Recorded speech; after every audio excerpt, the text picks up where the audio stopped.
আসসালামু আলাইকুম viewers, welcome to my Jenifa cooking house. আপনাদের জন্য আজকে রেসিপি নিয়ে আসলাম বাসমতি চালের মাটন বিরিয়ানি। আমি এখানে ছাগলের মাংস রেখেছি 2 কেজি আর বাসমতি চাল রেখেছি 1.5 কেজি। এগুলো দিয়ে আজকে রান্না করব আজকের বিরিয়ানি। আমি হাঁড়িতে তেল গরম করে নিয়েছি। এর মধ্যে আমি তেজপাতা, এলাচি, দারচিনি সব উপকরণ দিয়ে দিয়েছি। এবার এখানে দিয়ে দিব কাঁচামরিচ কুচি এবং পেঁয়াজ কুচি, দিয়ে দিচ্ছি রসুন, দিয়ে দিচ্ছি আদা পেস্টগুলো দিয়ে দিলাম।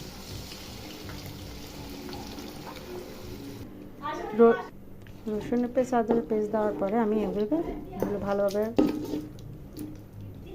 মিক্স করে নিব।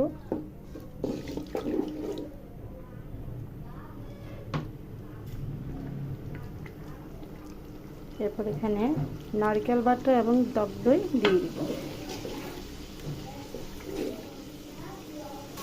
দিয়ে দিচ্ছি নারকেল বাটা,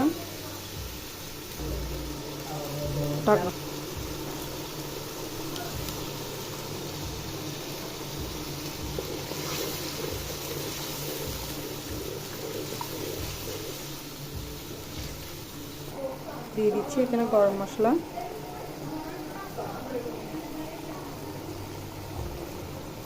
মরিচের গুঁড়া 2 চামচ, 1 চামচের চেয়ে কম হলুদ গুঁড়া, দিয়ে দিচ্ছি জিরার গুঁড়া, দিয়ে দিয়েছি স্বাদ মতো লবণ। এবার ভালোভাবে মিশ্রণগুলো মিক্স করে নেব। এরপর এখানে ছাগলের মাংসগুলো আমি এখানে দিয়ে দিব। ভালোভাবে নাড়াচাড়া করে দিই। এখানে অল্প পরিমাণ পানি দিব সেদ্ধ হওয়ার জন্য। এগুলো সেদ্ধর জন্য রেখে দিচ্ছি।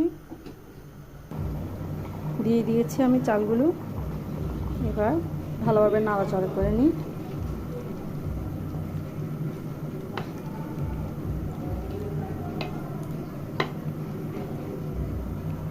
এবার এখানে পানি দিয়ে দিব।